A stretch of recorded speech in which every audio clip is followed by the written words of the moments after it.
Et bonsoir, et bonsoir, et bonsoir, et bonsoir. Je pense que ça y est, nous sommes en direct maintenant, c'est certain. Donc, eh bien, officiellement, cette fois-ci, bonsoir et bienvenue à tous. Merci d'être avec nous à nouveau en ce mardi soir sur l'Académie de la Nouvelle Vie. Avant toute chose, je vais vous demander si vous nous voyez bien, Issane, mon invité de ce soir, et moi-même, Stéphanie, et si vous nous entendez. Voilà, donc j'espère que c'est le cas. Nous avons déjà en ligne, a priori, Jacqueline et Betty qui s'impatientaient de voir la conférence démarrer. Donc voilà, il y a toujours également un décalage entre le moment où je parle et le moment où les personnes nous entendent. Donc du coup, pour l'instant, on n'a pas encore de réponse à notre question, à savoir si on nous entend bien. Ah, ça y est, je vois une réponse. Chantal qui nous dit oui, tout est OK. Et Stéphane, oui également. Donc, c'est parfait. Donc, eh bien, ce soir, je vais d'abord commencer par les recommandations habituelles pour ceux qui nous suivent. Merci Claudine aussi pour ta réponse et bonsoir. Le son et l'image OK. Ce soir, donc, vous assistez à la conférence gratuite. Hein, c'est important de le rappeler. Quasiment chaque jour de la semaine, l'Académie de la Nouvelle Vie eh bien, propose des conférences gratuites pour que vous puissiez eh bien, piocher par-ci, par-là des informations pour pouvoir eh bien, vivre une vie meilleure, hein, une nouvelle vie.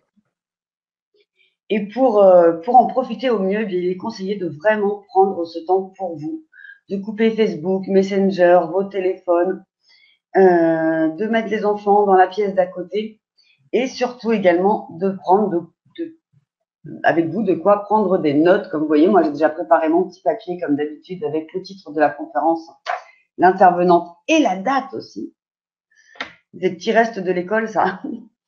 Et donc comme ça, vous pourrez en plus noter des choses. Bien entendu aussi, il y aura un replay. Hein, comme d'habitude pour les habitués, vous le savez, on envoie toujours un replay de la conférence qui est accessible, ainsi que l'offre de notre invité pour ceux qui veulent aller plus loin. Donc ce soir, eh bien, dans le cadre de ces conférences, l'Académie de la Nouvelle Vie, comme vous pouvez le voir, nous accueillons Issane. Mais qui est Issane? Bien en fait, Issane, c'est donc votre coach ce soir pour changer de vie. Après avoir été DRH dans un groupe international, elle a souhaité accompagner les personnes humaines, où qu'elles soient, pour grandir, être, accomplir ce qui leur tient à cœur, qu'ils puissent mieux se relier aux autres, à ce qui est plus grand que nous-mêmes. Elle a donc entrepris un parcours elle-même de développement personnel et de croissance spirituelle. Et bien sûr, elle a obtenu plusieurs certifications en coaching de personnes, d'équipe et d'organisation et en énéagramme, éléments humains, implicit career search, notez mon super accent, et radical collaboration. Alors, énéagramme, d'ailleurs, c'est rigolo parce que j'ai débuté dans le cadre des programmes Hippocrate, dimanche dernier, le premier des 10 ateliers 1, 2, 3, 4 Ennéagramme. C'est vraiment très, très intéressant comme outil. Pour en venir à Issane, elle accompagne en fait les femmes engagées qui veulent devenir plus conscientes, identifier les schémas négatifs qui leur ont été transmis. Et ceci, bien sûr, pour exprimer leur potentiel et pour œuvrer pour une société dans laquelle les valeurs du féminin et du masculin marche main dans la main, en intelligence de cœur et d'action pour le plus grand bonheur des femmes, des hommes et des enfants de la planète entière. Comme vous pouvez le constater, donc, Issane est vraiment une passionnée et elle continue sans arrêt à se former. Et elle a également écrit un premier ouvrage. Donc, ce soir, elle va nous donner une conférence dont le titre m'a tout de suite interpellée. Nous sommes toutes des Rosa Parks. Chacune de nous chacune de nous détient une partie de la solution. Et en fait, il faut un peu réveiller l'héroïne qui est en nous. Parce que dans notre entourage, bien proche ou lointain, nous avons toute connaissance de femmes ordinaires qui, par un geste mais extraordinaire, ont fait évoluer la condition des femmes vers plus d'autonomie, d'éducation, de respect et je dirais même d'épanouissement. Donc nous mettrons ce soir en lumière certains mécanismes instituée par le système patriarcal dans lequel nous vivons, n'est-ce pas, portée par les hommes et les femmes pendant de longs millénaires pour nous couper les jambes, pour nous garder dépendantes et qui continue à nous entraver aujourd'hui pour beaucoup. Nous mettrons donc en lumière le rôle des femmes et particulièrement des mères dans la perpétuation de ce système. Parce que oui, mesdames, nous ne sommes pas innocentes non plus. Nous regarderons le chemin fantastique parcouru par les femmes. Nous nous demanderons de quelle manière concrètement continuer à porter la place des femmes plus haut, plus loin, continuant ainsi l'œuvre héroïque, de femmes anonymes, telles que nos grands-mères, nos mères, de femmes icônes telles que, forcément Rosa Parks, mais également Simone Veil et bien d'autres. Donc voilà tout ce que va nous donner ce soir Ihsan. Et vous allez avoir des clés non seulement de compréhension, mais également d'action pour vivre votre vie et non pas celle que d'autres ont imaginée pour vous. Alors c'est vraiment tout un programme que nous propose Ihsan ce soir. Et c'est sans plus tarder, puisqu'il est déjà 20h39, et que moi je préfère toujours favoriser les personnes qui sont là à l'heure et pas favoriser les personnes qui se connectent en retard. Même s'il m'arrive aussi d'être en retard, mais voilà, c'est le jeu, on est en retard, on rate des choses. Et sinon, on attend le replay pour revoir.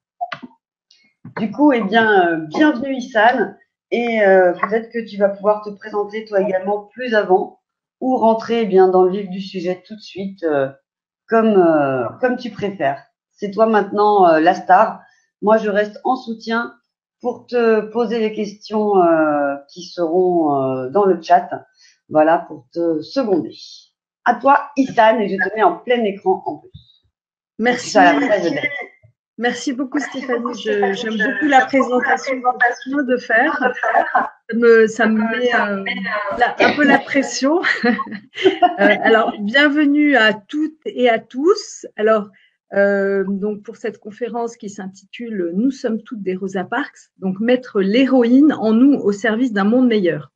Alors, c'est vrai que je parle plutôt aux femmes, mais les hommes sont les bienvenus et je vois qu'il y en a plusieurs ici, donc bienvenue messieurs. On a besoin aussi de vous pour avancer et transformer ce monde. Alors, je vais disparaître, là je vais mettre mes slides et puis je reviendrai de temps en temps pour vous faire un petit coucou. Donc, j'espère que vous allez apprécier cette conférence. Et pour moi, ce qui est important, c'est vraiment qu'il y ait une interactivité. Donc, n'hésitez pas à poser des questions, interrompez et qu'on soit vraiment en dialogue. Ihsan, juste d'un coup, ça résonne. Oui, alors attends. Oui, vas-y, je t'entends, Stéphanie. En fait, du coup, on va voir ton slide, mais tu ne vas pas disparaître complètement. Toi, tu ne nous verras peut-être plus, mais okay. Toi, comme nous serons en tout petit en dessous de tes images de présentation. Et bonsoir à Michel, à Kate et à Marie-Antoinette ainsi qu'à Joélia qui viennent de nous rejoindre. Alors, est-ce que vous voyez mon écran là avec le slide? Alors, pour l'instant, pas du tout. Nous te voyons toujours toi. Ok. Parce qu'en fait, j'appuie sur le bouton bleu là, mais il se passe rien. Mais normalement, ça doit te poser la question comme tout à l'heure. Partager votre écran et là après ça te propose donc de choisir si tu veux partager ton écran ou seulement une application. Alors bienvenue à toutes et à tous et merci de consacrer votre soirée à cette conférence. Je suis très heureuse d'être avec vous ce soir. Alors pourquoi Rosa Parks et pourquoi j'affirme que le monde a besoin d'une multitude de Rosa Parks et comment trouver le courage d'y aller et je vous donnerai des exemples de femmes à la fois des anonymes et des femmes plus célèbres. Alors le pourquoi, clairement aujourd'hui le monde est en crise. On est dans une crise écologique majeure, on est dans une crise éthique et morale, on est dans une crise de valeurs, on est dans une crise de gouvernance au niveau mondial, on est dans une crise du patriarcat et ça c'est une bonne chose. Et nous devons agir et faire partie de la solution et pas du problème, sauf que on ne sait pas forcément comment et je vous dirai à la fin, je vous proposerai une autre manière de regarder les choses avec d'autres yeux que nos yeux habituels et notamment le paradigme dans lequel on est un peu en ce moment, c'est-à-dire on a les gentilles femmes et les méchants messieurs, et on n'arrive pas à en sortir. Alors donc qui suis-je? Bon, je ne vais pas me présenter plus avant parce que Stéphanie a dit beaucoup de choses. Juste pour vous dire que donc j'ai écrit mon premier livre et puis je souhaite aussi être conférencière. Et là, avant-hier, en fait, j'ai eu la nouvelle comme quoi j'étais acceptée pour faire un TEDx. Et ça, c'était vraiment une grande joie pour moi parce que ça veut dire que cette volonté de faire des conférences et de parler, donc de faire une différence en parlant, elle est en train de prendre vie dans la matière avec un TEDx. Alors, Rosa Parks, est-ce que vous savez qui est Rosa Parks? En fait, c'est donc une femme qui était je mets modeste, c'est pas un jugement de valeur, mais une femme qui était une couturière, qui avait fait beaucoup de métiers, qui avait une éducation et qui était couturière dans un grand magasin américain, donc à Montgomery, en Alabama. Donc à cette époque, on est en 1955, les États du Sud sont des États où la ségrégation fait loi, avec cet adage horrible qui est separate but equal, c'est-à-dire séparés mais égaux. En réalité, c'est pas du tout, enfin, l'égalité, c'est juste une vue de l'esprit, c'est-à-dire que les Noirs ont, eh bien, leur restaurant, leur fil, leur toilette, tout, et dans le bus ont leur place assignée qui est à l'arrière du bus. Seulement quand les places des blancs à l'avant sont remplies et que d'autres blancs montent dans le bus, les noirs qui sont à l'arrière doivent se lever et leur laisser la place. Et ce jour-là, en 1955, Rosa Parks revient de son travail de couturière. Donc, comme vous pouvez imaginer, dans un grand magasin, le 1er décembre, il y a beaucoup de monde, les fêtes de Noël approchent, et elle est assise et arrivée à mi-parcours, d'autres blancs montent et donc les trois noirs qui sont assis sont priés de céder la place. Donc les deux premiers se lèvent et Rosa refuse de se lever. Elle reste assise et comme le veut la loi, le conducteur de bus, qui est quelqu'un de connu pour être particulièrement raciste, appelle la police et Rosa passe la nuit en prison. Alors, comme elle est déjà dans les réseaux de l'ANCP, c'est-à-dire l'Association pour la défense, pour l'avancement des droits des Noirs, elle est évidemment, il y a une mobilisation importante qui se passe et le lendemain, elle ressort de prison. Mais en fait, ce qui va se passer, c'est que à partir de ce moment, il y a le boycott des bus. Donc les Noirs vont boycotter les bus, ils vont s'organiser en covoiturage, à pied, etc. Et on voit des files et des files de personnes marcher, parfois 10, 20, 30 kilomètres pour aller travailler, mais ils ne prennent plus le bus. Alors, d'abord, les compagnies de bus sont très embêtées puisque, en général, ce sont les Noirs qui sont les plus pauvres et donc c'est eux qui prennent majoritairement les transports. Et le boycott va durer 390 jours, je crois, donc plus d'une année. Au bout de cette année, la Cour suprême des États-Unis va trancher et déclarer la ségrégation dans les transports illégale. Donc, vous voyez ce petit bout de femme que vous voyez ici, donc qui a pas je dirais, elle n'est pas prédisposée à être une héroïne, et pourtant, par ce geste de dire, eh bien non, je ne me lèverai pas, ça n'est pas normal, ça n'est pas juste, ça n'est pas humain, ça n'est pas éthique. Par ce refus de se lever, elle va changer les conditions de tout un pays. Alors moi, j'ai énormément d'admiration pour cette femme. En général, quand on parle des héros, quand vous savez, parfois dans des séminaires, on nous demande quel est ton héros. Alors on entend Bill Gates, j'ai oublié le nom du gars d'Apple, Mandela, Gandhi, mais jamais on cite de femmes d'abord, et puis jamais on cite cette femme. En tout cas, je l'ai jamais entendue. Et pour moi, c'est vraiment une héroïne dans le sens que, eh bien, c'est une personne normale. c'est pas une personne qui a accompli des choses extraordinaires, c'est juste une personne normale qui se réveille le matin, qui va travailler, qui revient.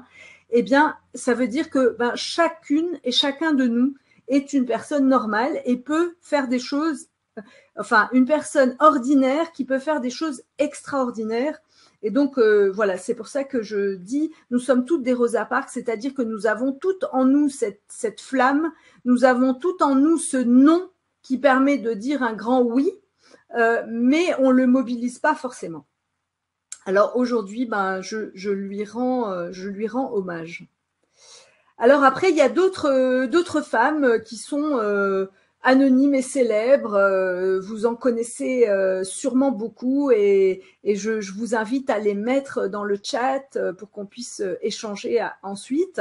Alors moi, dans ma vie, il y a une personne qui m'a énormément marqué, c'est ma grand-mère. Donc ma grand-mère s'appelait Aïcha et cette femme, elle avait une caractéristique, c'est qu'elle était analphabète, elle était femme au foyer et néanmoins elle était visionnaire. C'est-à-dire que pour elle, à une époque où les femmes n'allaient pas à l'école, elle a dit à son mari, ma petite, je veux que ma fille aille à l'école. Donc c'était en 1940, dans les années 43, je crois. Donc son mari a dit mais d'où est-ce que tu sors cette ineptie que ta fille doit aller à l'école? Et donc eh bien elle a continué, elle a persévéré et quand il a dit non et elle l'a menacé de divorce. Je ne sais pas si vous imaginez en 1940 au Maroc, le divorce c'était juste quelque chose qui n'existait pas. Et alors par chance son mari, donc mon grand-père, l'aimait parce que c'était une femme qu'on ne pouvait pas ne pas aimer et il a accepté. Et donc ma mère est allée à l'école en cours préparatoire et ensuite tous les ans il disait bon c'est bon maintenant ça suffit, tu sais lire, tu sais écrire, ça suffira, t'as pas besoin de tout ça, tu vas te marier, avoir des enfants, maintenant tu arrêtes.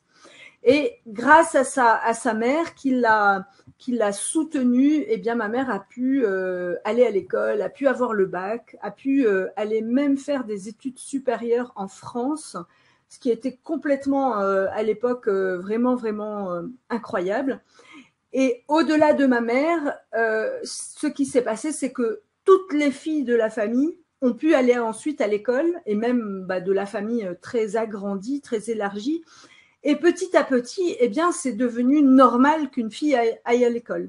C'est-à-dire qu'après cette génération de ma mère, la question ne se posait plus, filles et garçons allaient à l'école, on ne discutait plus là-dessus. Voilà. Et donc pour moi, ma grand-mère aussi, elle est de cette trempe de Rosa, c'est-à-dire quelqu'un qui a une vision, quelqu'un qui va dire un moment un non et qui est prêt à aller au bout. C'est-à-dire que Rosa Parks, quand elle ne se lève pas, elle sait qu'elle va aller en prison en fait, mais elle est prête à aller au bout. Ma grand-mère, quand elle menace son mari de divorcer, elle est prête à aller au bout. Alors heureusement ça ne se produit pas, mais elle est vraiment prête. Elle me racontait ça. Elle me disait mais moi j'avais une vision que mes filles devaient aller à l'école parce que je ne voulais pas qu'elles aient la même vie que moi. Alors peut-être que vous pouvez mettre dans le chat vos héroïnes à vous. Quelles sont-elles? Ensuite, évidemment, il y en a plein des femmes qui ont fait progresser la condition féminine. Alors, je marque Simone de Beauvoir, Benoît de Groult, Marie Curie, Simone Veil et toutes les anonymes qui ont fait tourner le monde pendant que les hommes faisaient la guerre. Et comme on dit, à toute chose malheur est bon. C'est vrai que l'émancipation des femmes a commencé à partir de la Première Guerre mondiale pour la bonne raison que tous les hommes étaient au front et que il a bien fallu faire tourner les fermes, les magasins, les commerces, etc. Et que les femmes s'y sont mises et que lorsque les hommes sont revenus de la guerre, eh bien quelque chose avait changé et c'était plus possible de revenir à l'état qu'il y avait auparavant. Alors, est-ce que vous avez l'intuition d'autre chose, l'intuition que quelque chose de plus grand est possible? Et j'aime bien cette citation de Marianne Williamson qui dit que notre plus grande peur n'est pas que nous soyons petits. Notre peur la plus profonde est que nous soyons puissants au-delà de toute mesure. C'est notre lumière et pas notre obscurité qui nous effraie le plus. Nous nous demandons qui suis-je pour être brillant, merveilleux, talentueux, fabuleux. En fait, qui sommes-nous pour ne pas l'être? Jouer petit ne sert pas le monde. Et là, je vous ai donné 2 exemples de femmes qui auraient pu se dire mais pour qui tu te prends? Tu penses que toi, petite Rosa, tu vas refuser de te lever pour laisser ta place alors que tous tes ancêtres l'ont fait, alors que régulièrement, quand un noir se rebelle, eh bien les blancs ont des représailles très sévères, c'est-à-dire des maisons brûlées, des enfants pendus, des gens égorgés. C'était quand même assez sanglant. Eh bien pourtant, elle s'est pas dit ça. De la même manière, bien ma grand-mère, elle aurait pu se dire mais pour qui tu te prends toi pour rompre la tradition familiale qui consiste en un équilibre très assis, c'est-à-dire les femmes à la maison et les hommes dehors et les femmes analphabètes. Alors, je ne sais pas si vous avez au fond de vous cette envie, cet élan, cette flamme qui dit vas-y. Je sais que pour ma part, ça fait vraiment longtemps que je sais que je dois y aller, je sais que j'ai des choses à donner, je sais que je peux pas m'occuper juste de ma petite personne en fait. Vous voyez, par exemple, il y a une expression qui est très à la mode et qui m'énerve beaucoup, c'est être la meilleure version de soi-même. En fait, je crois que ce qu'on a à faire, c'est beaucoup plus vaste que ça. Bien sûr, il faut qu'on s'améliore, bien sûr, il faut s'occuper de nous-mêmes, mais je crois que notre mission, c'est beaucoup plus vaste que polir notre petite personne jusqu'à ce qu'on soit tout brillant. Je pense qu'on a vraiment à contribuer à faire que le monde aille mieux, aille bien, que les gens soient bien, que les femmes soient bien, que les hommes soient bien et que les enfants soient bien. Parce que, évidemment, c'est un peu eux qui trinquent dans le fait que les femmes soient maltraitées.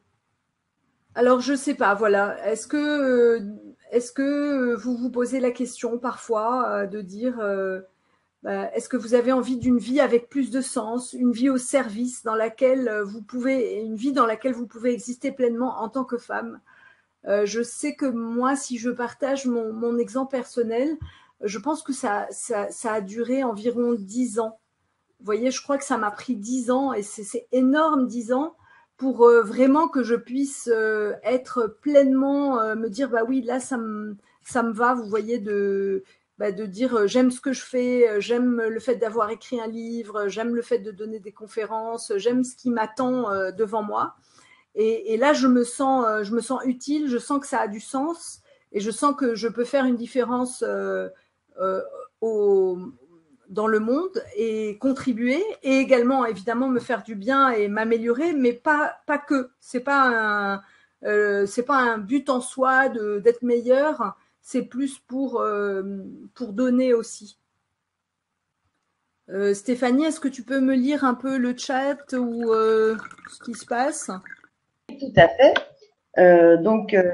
Joélia qui disait « J'ai la chance de le faire depuis 25 ans, donc ce qui lui plaît, et c'est un cadeau tous les jours d'aider à éveiller les consciences. » Merci Jolia, merci d'être là, ça me fait très plaisir que tu sois là. Et en effet, Louise Hay, c'est une femme absolument incroyable qui est morte l'année dernière à 95 ans, je crois, ou 96. Et en fait, c'est une femme qui, elle a commencé, par exemple, son entreprise Hay House, qui est une des plus grandes maisons d'édition, elle l'a commencé à 60 ans.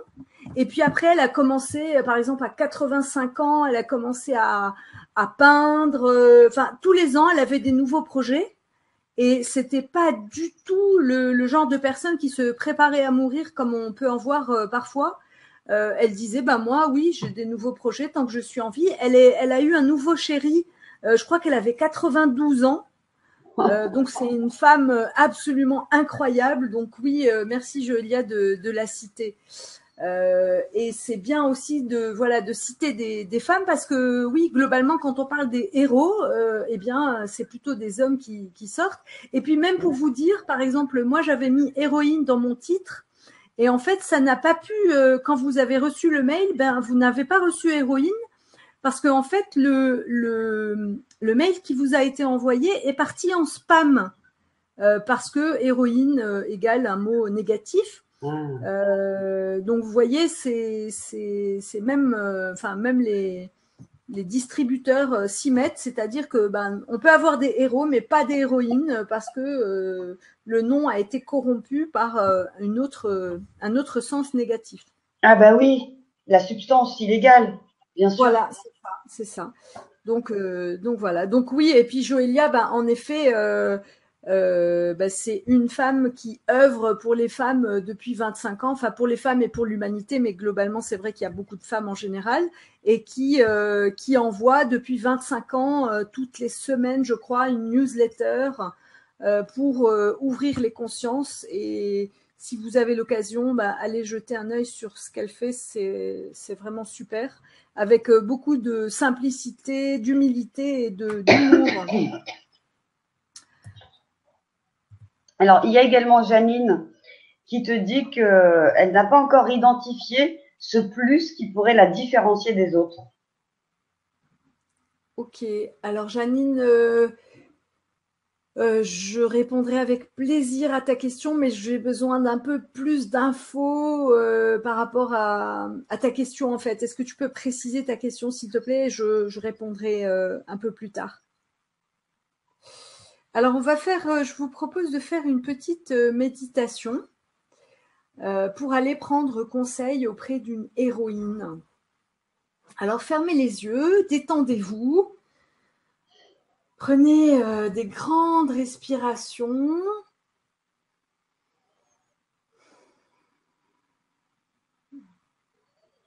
Et laissez venir à vous l'image d'une femme qui vous inspire.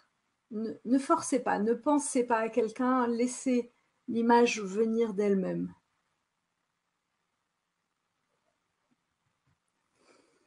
Et laissez-la vous prendre par la main et vous guider.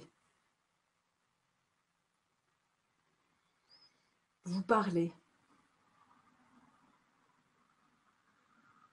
Vous encouragez.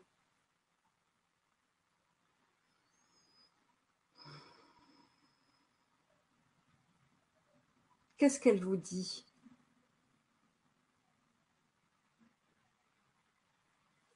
Qu'est-ce qu'elle vous montre?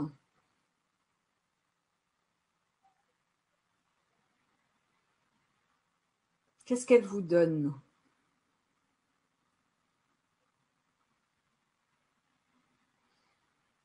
Demandez-lui d'être à vos côtés et de vous soutenir pour que vous puissiez contribuer à créer un monde meilleur.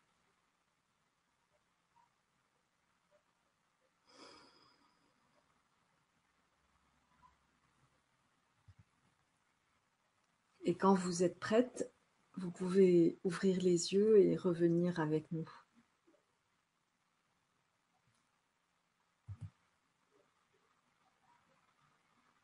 Alors ça répond à ta question, la question de la personne qui avait posé une question juste avant. En fait, c'était Janine. Janine. En fait, en allant dans une méditation, alors là évidemment c'est très court, mais on expérimente un des points essentiels de comment je fais. C'est-à-dire que comment je fais, ben, ça commence par je me pose, je me repose, je me relis, je fais silence, j'écoute, je demande de l'aide, je m'ouvre à moi et je me ferme au monde extérieur pour un instant, je me connecte à moi et à l'endroit où sont les réponses. C'est-à-dire qu'il y a un endroit en nous où, comme un petit coffre-fort où sont toutes les réponses, toutes les ressources. Et l'impulsion, en fait, qui demande qu'à nous guider. C'est-à-dire, c'est comme si on avait un GPS à l'intérieur de nous qui nous supplie de l'allumer pour qu'il puisse nous guider, et nous, ben, on le sait pas et on n'entend pas. Donc voilà, Janine, c'est une partie de la réponse, mais après, je veux bien que tu poses une question plus précise pour qu'on puisse répondre. Et particulièrement les femmes, alors on entend beaucoup parler en ce moment du burn-out, pour lequel les femmes sont plus touchées, et puis le fait que les femmes, elles ont à gérer une vie à l'intérieur, une vie à l'extérieur, les enfants et plein de choses, et forcément, eh bien, elles ont moins de temps pour faire silence. Et également dans notre société, eh bien, c'est de plus en plus difficile d'avoir du silence. Par exemple, maintenant, quand on va faire du shopping, la musique est absolument assourdissante. Quand on va au restaurant, il y a de la musique, il y a du son tout le temps, il y a du bruit tout le temps, et c'est pas facile d'être dans le silence. Donc ça commence par ça. Alors en fait, là, je vous ai marqué donc fin, game over. Alors parfois, donc ce début qu'on cherche, comme Janine qui dit je ne sais pas exactement le truc qui me différencie, eh bien ça commence par une fin. C'est-à-dire qu'il y a des choses qui sont terminées et il faut en prendre acte et il faut l'accepter. Et parfois on résiste. On essaye de faire durer des choses qui sont voilà, c'est comme si on avait un arbre mort dans le jardin et on se dit il va peut-être pousser, non, malheureusement il poussera plus. Et aller vers une nouvelle vie, aller vers cette partie grande en nous, vers cette héroïne, ça demande de finir des choses, de laisser des choses de côté, de tourner des pages. Voilà. Et là, par exemple, nous vivons la fin d'un système patriarcal qui s'écroule de toutes parts. Mais est-ce qu'on en a vraiment conscience? Est-ce qu'on a envie de lâcher des choses qu'on connaît depuis tant d'années, auxquelles on s'est habitué? Pas forcément. Et en fait, eh bien, pour commencer, donc au début, il y a les fins, c'est-à-dire que pour commencer quelque chose, il faut finir autre chose. Et donc, je vous pose la question, à quoi avez-vous à renoncer pour vivre votre vie d'héroïne et contribuer au monde? Alors, s'il y a des réponses dans le chat, alors, pour l'instant, avec le décalage, il n'y a pas encore de réponse, mais ouais. Okay. Mais en fait, moi, ça me fait penser qu'en fait, pour vivre ma vie d'héroïne et contribuer au monde, je crois que finalement, au contraire, j'ai renoncé à rien et j'ai au contraire pris tout. Enfin, tu vois, je suis plus dans je sais un peu galvaudé, mais je suis plus dans l'abondance, on va dire, et dans l'ouverture, dans la réception des choses. Et j'ai pas l'impression d'avoir renoncé à quelque chose, en fait. Si ce n'est à quelque chose qui n'était pas mon rêve et qui n'était finalement pas moi. Et oui, voilà. Donc, c'est ça, mais renoncer. Oui, c'est ça, parce que quand je dis, par exemple, renoncer à un boulot alimentaire, tu vois, renoncer, c'est pas forcément renoncer à des trucs sympas, mais renoncer à un boulot alimentaire, par exemple. J'ai renoncé effectivement à chercher un travail classique, on va dire, un traditionnel. Et du coup, j'ai renoncé à une vie, on va dire, plus en sécurité d'un niveau financier, hein, puisque du coup, je bénéficiais donc des aides sociales de la France. Et donc, du coup, j'avais pas non plus, j'ai pas encore tout à fait, mais j'avais un train de vie effectivement assez réduit pour pouvoir effectivement vivre mon rêve et puis, entre autres, être ce soir avec vous comme tous les mardis où je vis une partie de mon rêve chaque mardi, en fait. C'est vrai. Ça. Voilà, c'est un excellent exemple, c'est-à-dire qu'à un moment, tu as renoncé à ton boulot alimentaire en te disant, il y a plus que ça dans la vie, j'ai envie de plus, j'ai envie de contribuer. Et bien après, quelque part, l'univers a répondu, puisque en fait, maintenant, tu fais ce que tu fais, et comme tu dis, tu t'éclates, et tu fais une différence. Donc chacun de nous a renoncé, c'est-à-dire que à la limite renoncer, c'est un mot neutre. Ça peut être je renonce. Je prends mon exemple, par exemple, moi j'habite à un endroit j'habite dans un appart qui est sympa, dans un endroit sympa, enfin tout est bien. Sauf que bah, je sens que ça y est, c'est fini, cet endroit c'est fini. C'est pas parce qu'il est pas bien, c'est pas parce que euh, tu vois, il y a pas de nuisance, il y a rien de négatif, et pourtant je sens, bah ça y est, c'était une période, et maintenant ça dit à l'intérieur de moi, tu dois passer à autre chose, quoi. C'est un autre endroit où tu as à vivre. Donc voilà, ça peut être renoncé, ça peut être neutre en fait, c'est pas forcément quelque chose de négatif. Et ça peut Oui. aussi être négatif. Alors du coup, il commence à y avoir donc des réactions dans le chat. Navala qui dit ce qui vient, quelqu'un m'emmène en courant et moi je freine et je dis je ne suis pas à la hauteur. C'est toujours ça qui me freine. Ah super, merci pour ton partage, Tout à c'est très fait. touchant. C'est très touchant.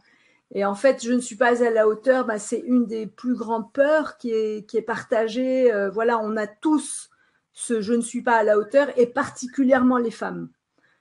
Particulièrement les femmes, on a pour qui tu te prends. Par exemple, il y a une étude américaine qui a montré que les hommes, quand ils connaissent 20% du sujet, ils s'autorisent à en parler. Donc ils peuvent en parler publiquement, ou ils disent ok, je connais 20% du sujet, donc ça me donne une légitimité pour en parler. Pour les femmes, c'est 80% du sujet. Donc si elle voit pas que vraiment elle maîtrise le sujet, ben elle va pas y aller. Donc merci beaucoup pour ton partage. Et en effet, ben il y a euh, tu es pas à la hauteur en fait, comme on dit, c'est Coluche qui dit bah la bonne hauteur c'est quand les pieds touchent par terre. Ouais. Et en fait, c'est sûr qu'il faut petit à petit dézinguer ce mantra, parce qu'en fait c'est un vrai mantra qu'on va se répéter jour après jour, plusieurs fois par jour, et qui fait des dégâts. Et donc, en effet, il y a des choses à faire. Par exemple, tu pourrais prendre des affirmations positives. Alors, Joélia, tu citais Louise Hay. Alors, Louise Hay, c'est vraiment la championne des affirmations. Et elle dit, elle travaille beaucoup sur le miroir. Donc, par exemple, c'est vraiment se regarder dans la glace et se faire des compliments et se dire je t'aime. Si on n'arrive pas à se dire je t'aime, que c'est trop dur, elle dit dites-vous j'ai envie de t'aimer, j'aimerais t'aimer, quelque chose de plus progressif. Et clairement, je ne suis pas à la hauteur.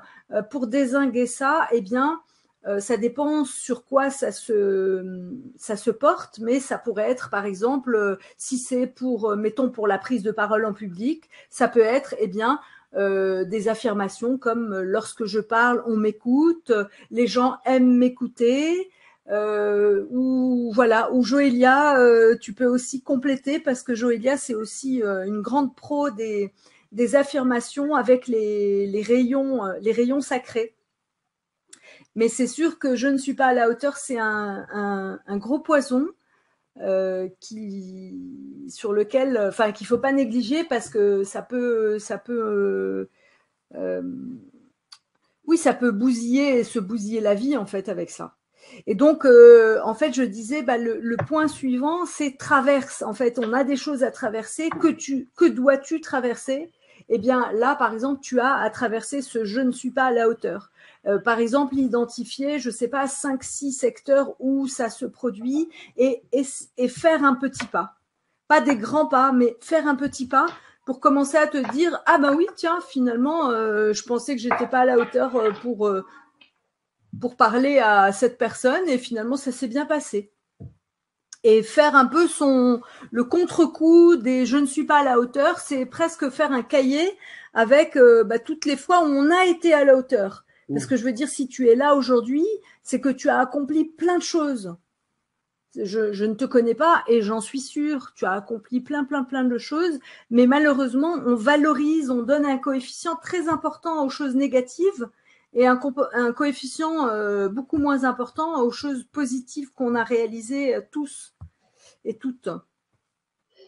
Ah bah dis donc, super. Et Et donc, il y a oui, c'est d'autres. clair que pour aller vers l'héroïne en nous, pour contribuer à ce monde, il y a une désidentification de notre ancienne personnalité. Et par exemple, bah oui, une personnalité, ça peut être je ne suis pas à la hauteur. Et là, il y a une citation que j'aime bien, qui est une citation d'un anonyme qui dit je ne suis pas ce que je devrais être et je ne suis pas ce que je vais être, mais je ne suis plus ce que j'étais.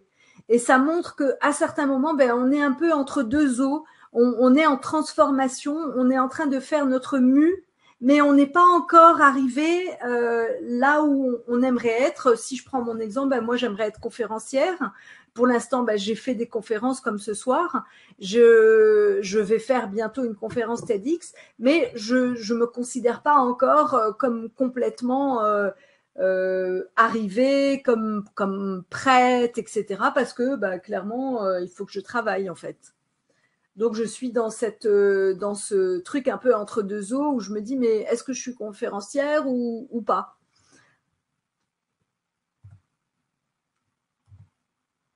Oui, alors ça c'est Il y a juste du coup qui te répond dans le chat. pour les personnes, parce que souvent Mais elle m'entend pas. Tu quand m'entends, on est en Nicole? période de changement, qu'on veut changer des choses dans sa vie, on vit des transitions de vie. Et je vous recommande vraiment un livre qui s'appelle Les transitions de vie de William Bridges, dont est tiré ce schéma en fait. Et donc il parle de ces 5 D: le désengagement, le démantèlement, la désidentification, le désenchantement et la désorientation. Et en fait, c'est toutes les phases par lesquelles on passe quand on est en transition. Par exemple, Janine qui disait ben je ne sais pas trop ce qui me distingue, etc. Ben, probablement que tu es dans une phase de transition, c'est-à-dire que tu as probablement déjà fait le désengagement, le démantèlement, etc. Mais tu es encore dans ok, je sais que ce que j'ai laissé tomber, mais je ne sais pas encore ce qui va jaillir de nouveau. Je vous recommande fortement ce livre. Alors, une question, qu'est-ce que j'ai envie d'accomplir pour les femmes? Qu'est-ce que vous avez envie d'accomplir aujourd'hui? Est-ce que vous vous sentez appelé par ça? Est-ce que vous dites, bah oui, moi j'aimerais parler aux femmes, j'aimerais apporter des choses? Si je vous prends mon exemple personnel, moi il y a quelques années, bah, c'était un peu la mode des formations, les femmes parlent aux femmes dans tous les domaines, le domaine du business, de la spiritualité, de l'amour, je sais pas, des vêtements, enfin tous les secteurs, il y a des femmes qui s'adressent aux femmes et moi ça m'énervait un petit peu, je me disais oh là là, c'est quoi ce truc? Et j'en avais même parlé à un formateur marketing très connu. Je lui avais dit bah écoute, moi je préfère parler aux hommes. Il m'a dit ah bah oui, c'est bien, comme ça tu vas te distinguer, ton avatar ça sera un homme. Donc on est parti un peu sur cette construction mentale. Et en fait, je me suis rendu compte une fois où j'avais parlé en public dans un mastermind, un séminaire où il y avait une centaine de personnes. Donc j'avais témoigné et à la fin, il n'y a que des femmes qui sont venues me voir. Et là, ça m'avait un peu interpellée en disant, bah, ok, on peut décider de soi-même comme ça, de sa boîte, qu'on veut parler à tel ou tel, mais en réalité, on est presque prédestiné par rapport à son histoire, par rapport à qui on est. Et clairement, ben, moi aujourd'hui, je parle plus. Enfin, mon message, il est plus vis-à-vis des femmes. Et évidemment, il y a des hommes qui m'écoutent, mais ils ne sont pas mon public principal. Donc moi, ce que j'ai envie d'accomplir pour les femmes, clairement, par exemple dans mon livre, j'écris, je donne énormément d'exemples parce que je me suis rendu compte qu'il y a certaines choses que les femmes pensent normales, de manière dont on agit avec elles ou de manière dont on leur parle ou de choses qu'elles doivent faire, de sacrifices. Elles pensent que c'est normal en fait. Et donc moi, bah, j'ai vraiment envie de dire, bah voilà, qu'elles se rendent compte en disant, ah, bah oui, mais moi je croyais que ça c'était normal, mais en lisant ton livre, je me suis rendu compte que c'était pas normal et ça va cesser.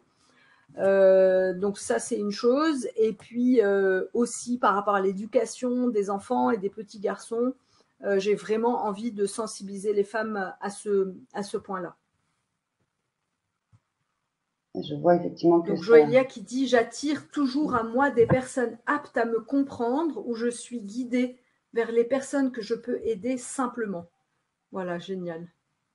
J'ai renoncé à ma vie familiale, Navala. Michel qui dit « La perfection dans les relations en moi. » Bernadette, ce qui m'interpelle encore aujourd'hui, c'est le nombre de femmes, même jeunes, qui n'arrivent pas à lâcher ce système. Et oui, Bernadette, parce que c'est tellement inscrit en nous depuis des générations et des générations et des générations. Donc, ça demande du boulot, quoi.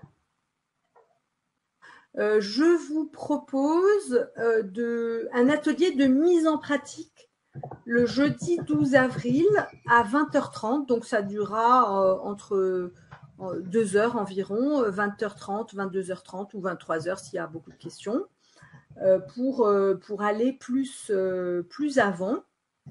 Et puis, en fait, c'est donc un atelier qui s'appellera Féminin-masculin, main dans la main, en intelligence de cœur et d'action. Alors, on parlera de plusieurs choses. Quelle femme vous êtes aujourd'hui ? Alors, j'ai identifié qu'il y a que malheureusement, comme on ne peut pas être nous-mêmes, qu'on a intégré ça depuis qu'on est petite, eh bien souvent, on se transforme en femme-mec. C'est-à-dire que c'est des femmes un peu masculines, ou bien on investit de manière trop importante le rôle de mère, et donc on se retrouve femme-mère, c'est-à-dire qu'on est la mère de ses enfants et on est la mère de tout le monde, alors que l'objectif, c'est d'être une femme-femme, ce qui n'empêche pas d'être une mère, d'être plein d'autres choses, mais quand même d'être dans notre polarité de femme. Alors également, on verra comment équilibrer les polarités en nous, c'est-à-dire incarner davantage le pôle féminin, être vrai envers nous-mêmes et nos aspirations, puisque en fait, si on a été créé dans un corps de femme, c'est qu'on est censé exprimer davantage la polarité féminine que masculine.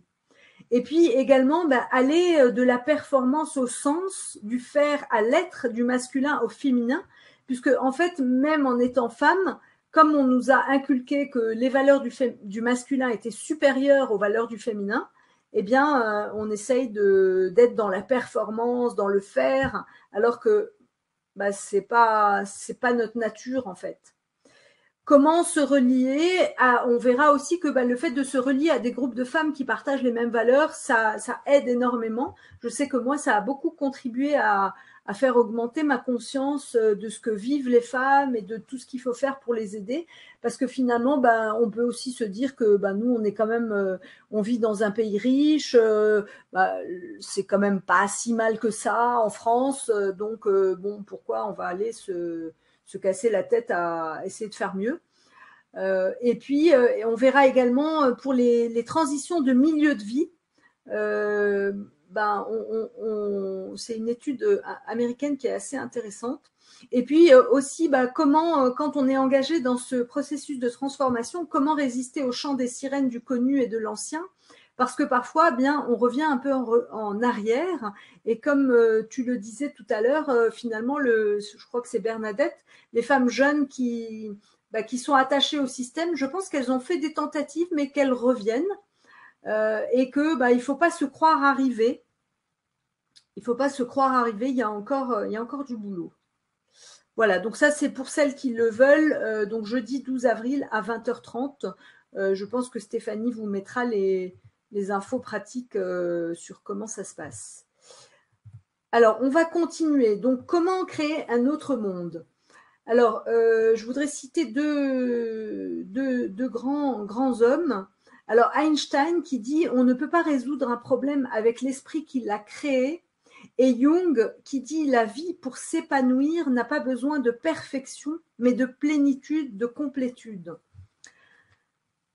Alors, c'est la raison pour laquelle moi, je voudrais vous inviter à regarder les choses non pas en termes de homme-femme, mais en termes de féminin-masculin. Alors, bien sûr, nous sommes tous les jours témoins de la maltraitance des hommes vis-à-vis des femmes. Ça, c'est absolument indéniable. Et on assiste souvent à cette guerre, en fait, la guerre des hommes contre les femmes. En réalité, c'est la guerre du masculin contre le féminin des femmes, des hommes, des enfants et de la terre. On a des leviers d'action. Donc, comment nous, on peut avoir un impact, nous les femmes, on peut avoir un impact majeur par l'éducation. C'est-à-dire qu'aujourd'hui, si vous regardez autour de vous, ben bien souvent, les mamans n'éduquent pas les petites filles et les petits garçons pareil. Et là, je ne parle pas des poupées ou des voitures, je parle du regard qu'elles portent sur leurs garçons. On voit souvent les mamans qui ont ce regard tellement particulier, tellement énamourées quand elles regardent leurs garçons, avec tellement de, enfin, elles adulent leurs garçons, et pas que au Maroc, partout. Ici, par exemple, il y a une femme qui est gynécologue, donc en France, qui est gynécologue, qui fait les échographies, donc je sais pas comment ça s'appelle, et qui disait il n'y a rien à faire quand on annonce aux parents que c'est un garçon ou que c'est une fille. Et ben quand c'est un garçon, il y a ce truc en plus, quoi. Et ça, ben, il faut que chacun de nous, on aille s'introspecter sur le fait que, ben, on pense quelque part en nous, il y a une partie de nous qui pense que les garçons c'est mieux que les filles parce que ben, dans notre histoire, dans l'histoire de nos lignées, quand on est une femme, ben, c'est dangereux, on se fait maltraiter, on peut se faire frapper, on peut se faire tout un tas de choses. Et en nous, quelque part, il y a dans un petit coin, il y a un truc qui dit c'est mieux d'être un garçon. Donc ça, eh bien, il faut arrêter, c'est-à-dire que les filles et les garçons, c'est égal en termes de valeur. Il n'y en a pas un qui est supérieur à l'autre. Est-ce que, par exemple, on se dit que notre bras droit est supérieur à notre bras gauche ou que notre œil gauche est meilleur que notre œil droit? C'est absurde comme question. Eh bien, pourquoi on se dirait que le masculin est supérieur ou le féminin est supérieur? C'est absurde. En fait, les deux sont nécessaires, les deux sont complémentaires. Les deux ça sert pas à la même chose, le féminin et le masculin. Donc, peut-être juste pour faire un rappel, donc les valeurs du féminin, c'est l'ouverture, l'accueil, la réceptivité, la relation. Si vraiment on devait garder qu'un seul mot, c'est pour le féminin, c'est la relation et l'altérité, alors que le masculin, c'est plus l'action, la protection, la structure. Donc, vous voyez, ça n'a rien à voir. On a besoin des deux, en fait. Alors, vous voyez, encore en France, en 2017, donc c'est le Libération de la semaine dernière. Donc, il y a 4 ou 5 pages. Les filles sont le diable. Donc, c'est harcèlement au lycée militaire de Saint-Cyr. Honnêtement, quand j'ai lu ce dossier Libération, j'ai halluciné. C'est-à-dire que les petits gars, donc quand ils arrivent à l'école militaire, il y a des filles et leur objectif, c'est de virer les filles. C'est-à-dire, c'est qu'elles décrochent de l'école et donc ils ont tout un système bien huilé pour les dégoûter et puis pour qu'elles s'en aillent. Et ça marche. Et ça marche. C'est-à-dire qu'il y en a beaucoup qui disent, ben non, je peux pas. Je peux pas. Donc voilà, c'est en France au 21e siècle. Donc c'est pour ça que je dis, il faut pas se croire arrivé. Il faut pas croire que ça y est, en Occident, on a tout bon, quoi. C'est pas vrai. Alors comment nous les femmes on peut avoir un impact? Ben, c'est aussi en réintégrant toutes les facettes de nous-mêmes. C'est cette citation de Jung que je vous citais. Donc la vie pour s'épanouir n'a pas besoin de perfection mais de plénitude, de complétude. La perfection c'est du domaine de l'ego. En fait c'est notre ego qui veut être parfait. Mais notre soi, il veut être complet. Et pour ça, ça demande de rapatrier les parties exilées. Alors, imaginez, en fait, je vous montre ça, c'est une robe, en fait.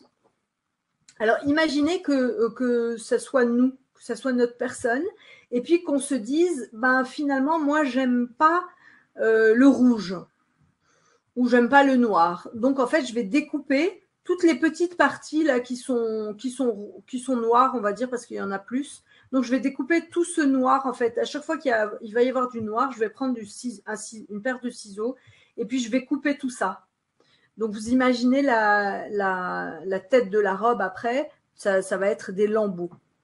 Eh ben, ça peut paraître absurde mon exemple, mais en fait c'est ce qu'on fait tous les jours.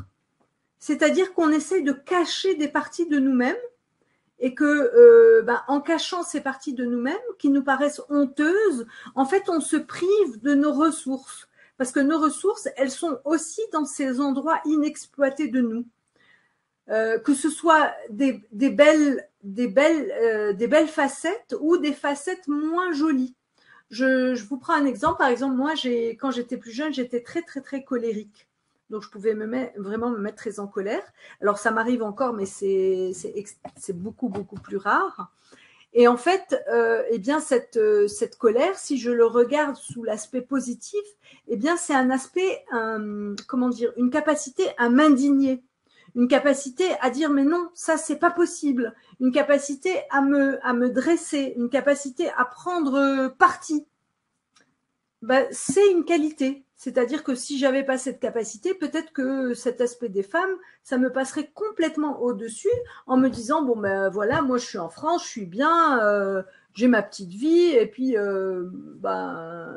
dommage pour les autres, hein, tant pis pour elles avaient qu'à pas atterrir à cet endroit et donc finalement cette colère que évidemment je peux pas dire que j'adore cet aspect de moi, mais maintenant je me dis finalement voilà, c'est le fait d'avoir cette colère, donc d'avoir un tempérament qui est vif, eh bien ça me permet aujourd'hui d'être devant vous et de parler, de vous parler et d'avoir cette capacité de dire non, il faut faire des choses pour je sais pas, pour les enfants, pour des associations, il faut se mobiliser, donner de l'argent, donner de l'aide, etc., etc. Donc ça, c'est un exemple. Et c'est vraiment le travail de Jung qui dit que notre travail, c'est un travail d'individuation et c'est un travail de compléter toutes nos parties. Et évidemment, ça commence par le féminin et le masculin. C'est-à-dire de réintégrer en nous notre partie féminine et notre partie masculine, sans lesquelles on ne peut pas être un être complet. Alors évidemment, si on est une femme, on incarne plus la polarité féminine, disons un 80-20, et si on est un homme, c'est dans l'autre sens, mais on a forcément les deux, et le boulot qu'on a toutes et tous à faire, c'est de faire cohabiter harmonieusement le masculin et le féminin en nous. Et nos relations amoureuses nous montrent où on en est. Si on a une relation amoureuse paisible, harmonieuse, eh bien ça veut dire qu'à l'intérieur de nous, le masculin et le féminin, on les a bien bossés. Et sinon, ça nous montre le chemin qui reste à parcourir. Alors aujourd'hui, si vous voulez, donc c'est ce que je disais un peu tout à l'heure. En fait, il y a quelques milliers d'années, on a décidé que les valeurs du masculin étaient supérieures aux valeurs du féminin, et c'est là que les ennuis ont commencé. Parce qu'en fait, les valeurs du féminin, c'est l'altérité, la relation, l'ouverture, l'accueil, la réceptivité. Et aujourd'hui, par exemple, quand vous voyez tout ce qui se passe sur le plan de l'environnement, quand vous voyez toutes ces forêts qui sont détruites, par exemple en Amérique du Sud, pour que nous, on nourrisse les vaches chez nous, on se dit non mais enfin il y a quelque chose qui ne tourne pas rond. Enfin, je veux dire, quand vous voyez tout ce qui se passe au niveau des forages de pétrole, par exemple au niveau des réserves des Indiens, etc., c'est-à-dire qu'à un moment, on se dit, l'essentiel, c'est que moi, je tire mon épingle du jeu et les autres, tant pis pour eux. Et ça, en fait, ça se passe quand le masculin exclut le féminin, eh bien, c'est le masculin négatif qui s'exprime. Parce qu'en fait, quand le féminin est avec le masculin, eh bien, ils vont se compléter.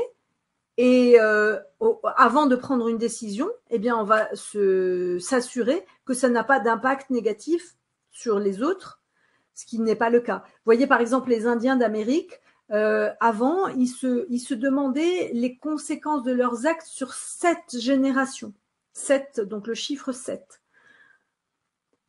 Aujourd'hui, nous, voyez, il y a par exemple aux États-Unis, le nouveau président a cassé tout un tas de lois sur l'environnement qui avaient été prises par son prédécesseur pour protéger les océans, pour protéger les fleuves, etc.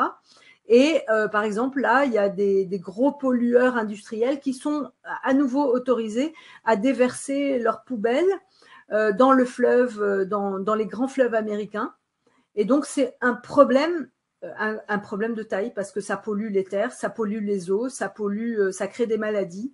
Donc et ça c'est un exemple de masculin qui devient négatif parce qu'il exclut le féminin et il ne se demande plus quel est l'impact sur les autres. Il n'y a plus d'altérité en fait. La relation et l'altérité ne sont plus une donnée qui est prise en compte.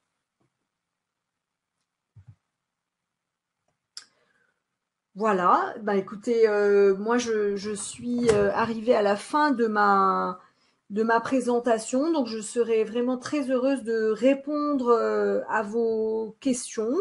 Et puis, bah, je vous propose aussi de faire un petit bilan. Qu'est-ce que vous a apporté cette conférence? Est-ce que vous avez eu des déclics? Et est-ce que vous avez envie qu'est-ce que vous avez envie de mettre en place pour laisser un monde meilleur aux petites filles et aux petits garçons à venir? Alors, il y a une question intéressante de Navala dans le chat. Elle demande, est-ce que dans votre atelier, on pourra parler de notre problème féminin-masculin, car c'est un de mes problèmes majeurs que je n'arrive pas à assumer. C'est clair, Navala, c'est vraiment le sujet en fait. Donc on parlera de ça et vous pourrez poser toutes vos questions en fait. Moi j'aime bien quand c'est interactif, donc au contraire j'aime bien répondre aux questions, sachant que voilà ça va pas se faire non plus. C'est pas un atelier et puis ça y est tout est parfait. C'est un chemin, ça demande du travail parce que malheureusement on nous a inculqué tellement de excusez-moi le terme, mais tellement de conneries que bah, il faut déconstruire petit à petit. Et il y a des choses dont on ne se rend même pas compte en fait. On ne sait pas que c'est un problème. Donc voilà, féminin, masculin, oui, clairement, c'est là. Enfin, pour moi, c'est là que se situe la clé.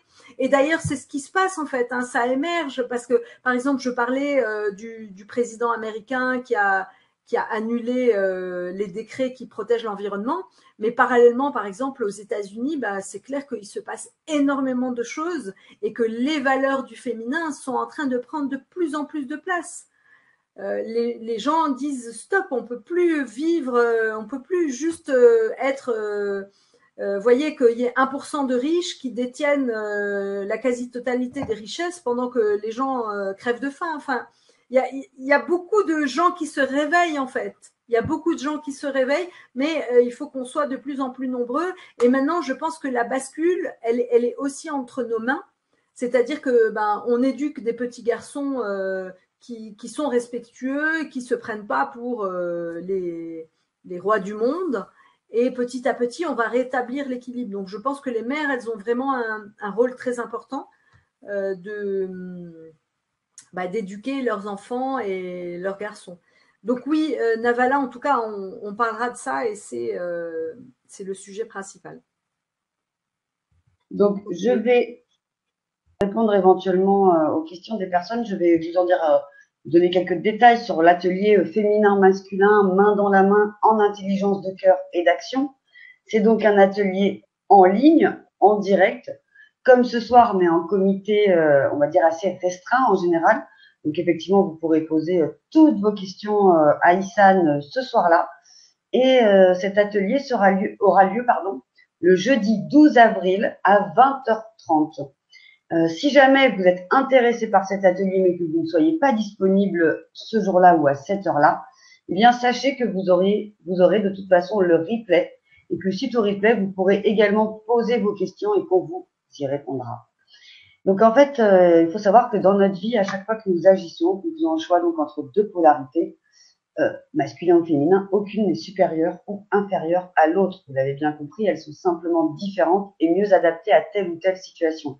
C'est ce qu'Issane nous a dit pendant une grande partie de la conférence de ce soir. Et néanmoins, dans notre enfance, nous avons capté le message dominant diffusé par l'environnement, les valeurs du masculin sont supérieures à celles du féminin.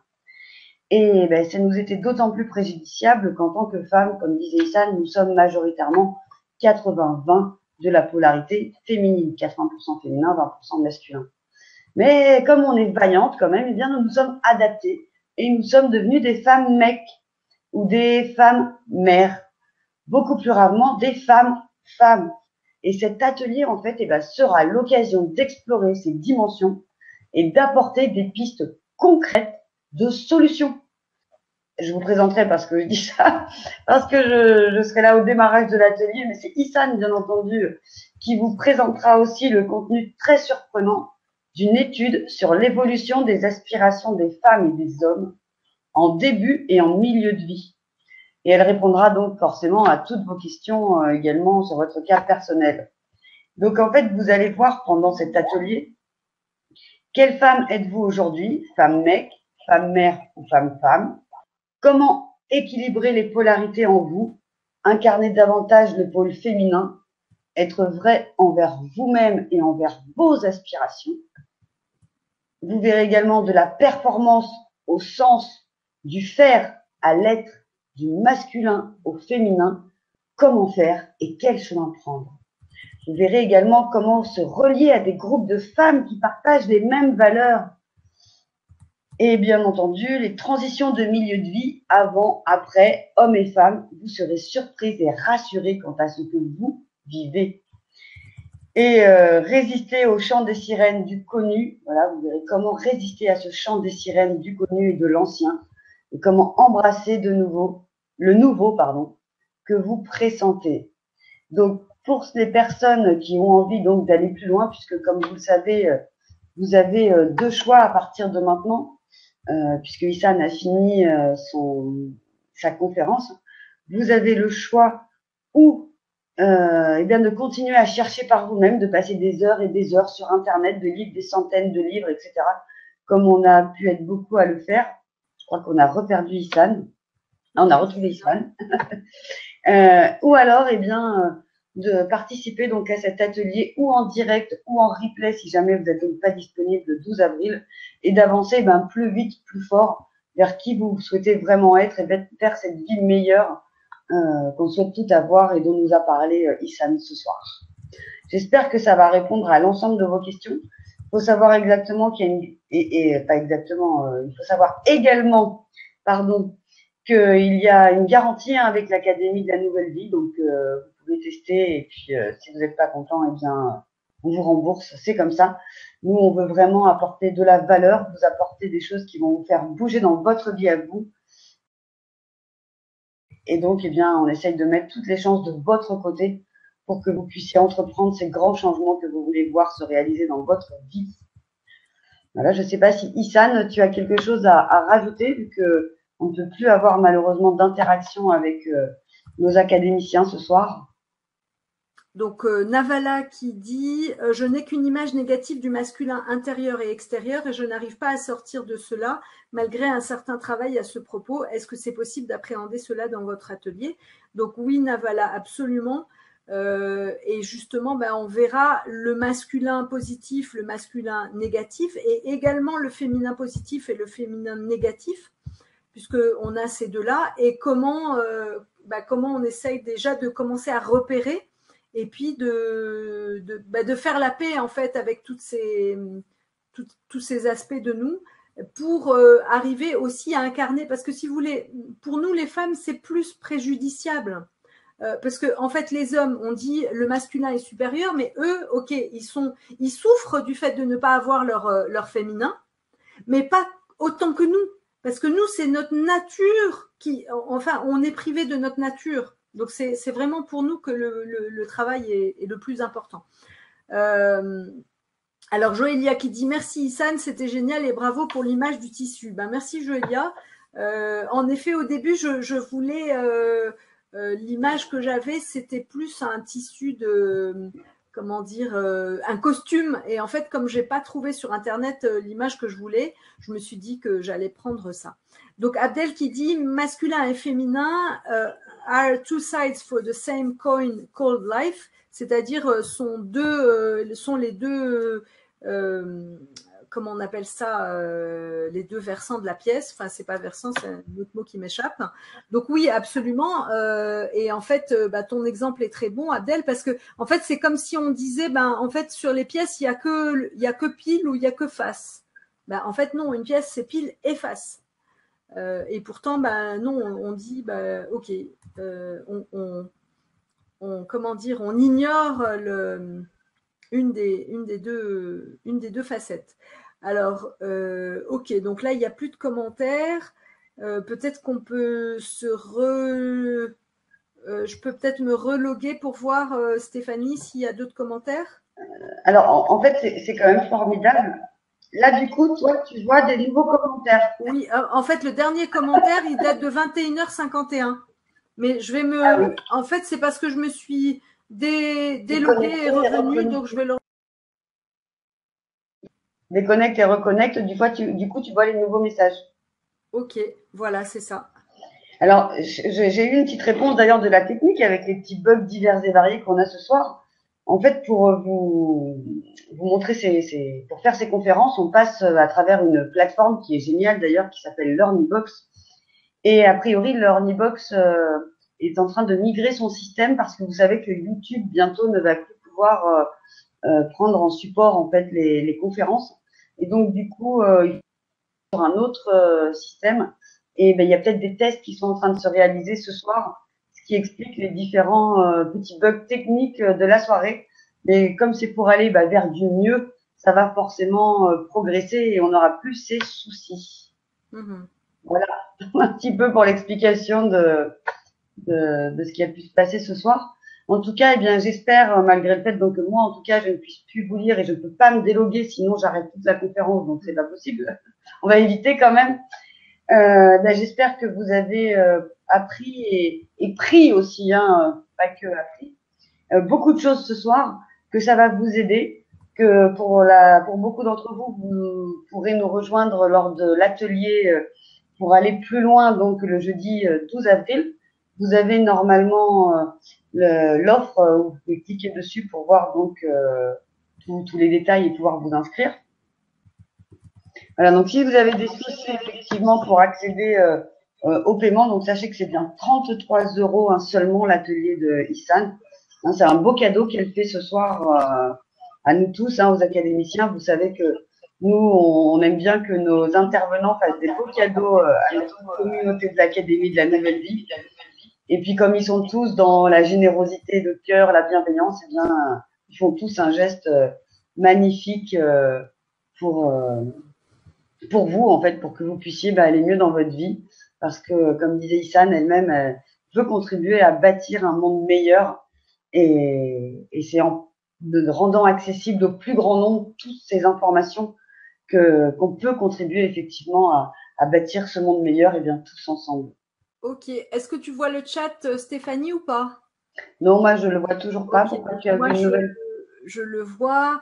Donc Navala qui dit ok, donc elle a bien eu l'information. Et Super. Stéphane. Alors j'ai une réponse également pour Navala, parce qu'on a notre directeur technique qui nous écoute aussi ce soir et qui du coup me répond par Skype sur les petits soucis techniques depuis le début de la soirée. Et donc il me dit que peut-être que dans ton panier il n'y a pas le chiffre 1 devant la quantité des ateliers. Peut-être qu'il y a écrit 10 ou 100, mais c'est peut-être ça qui fait une différence. Donc de bien vérifier qu'il y ait le chiffre 1 pour que ça fasse bien une fois 33. C'est peut-être une piste. Voilà. Donc, s'il vous reste des questions, donc n'hésitez pas à nous les poser par mail, puisque du coup, c'est Issan qui joue le rôle d'animatrice en regardant le chat. Mais voilà, des petits challenges. Mais comme nous sommes toutes des Rosa Parks, vous avez vu, on a tenu jusqu'au bout. Malgré tout, on a réussi pour faire notre petite différence pour vous ce soir. Et on espère que vous avez adoré. Héroïne de la technique, ça c'est. C'est ça, c'est ça. Et puis, je vous remercie à tous de nous avoir suivis encore une fois. Vous êtes de plus en plus nombreux à nous suivre et ça fait vraiment plaisir. Vous êtes aussi de plus en plus nombreux à oser interagir dans le chat et ça, c'est super chouette aussi. Ça fait vraiment avancer les choses parce que pensez bien que quand vous posez une question, eh bien, vous aidez beaucoup d'autres personnes qui n'ont peut-être pas osé poser cette même question. Ma fille, d'ailleurs, a eu une punition pour bavardage et elle a dû copier 20 fois une phrase qui disait « Quand on pose une question, on peut agir. » Elle l'a fait hier, ça, sa punition, elle a copié 20 fois. Et c'est tout à fait ça. Et donc, effectivement, quand vous posez une question, ça permet de vous faire avancer vous, mais de faire avancer aussi tout le monde. Donc, merci vraiment beaucoup pour vos questions, pour vos interactions. Et puis, un grand merci surtout à la vedette, à la star de la soirée, Issam, d'avoir consacré, avec une si grande générosité, sa soirée de ce soir pour vous. Et puis, j'espère qu'on se retrouvera nombreux le jeudi 12 avril pour l'atelier d'Issan, pour donc un peu mettre en lumière notre féminin, masculin, voir comment on fait avec les deux, comment on compose, est-ce qu'on décompose ou pas justement, mais où est-ce qu'il faut qu'on recompose.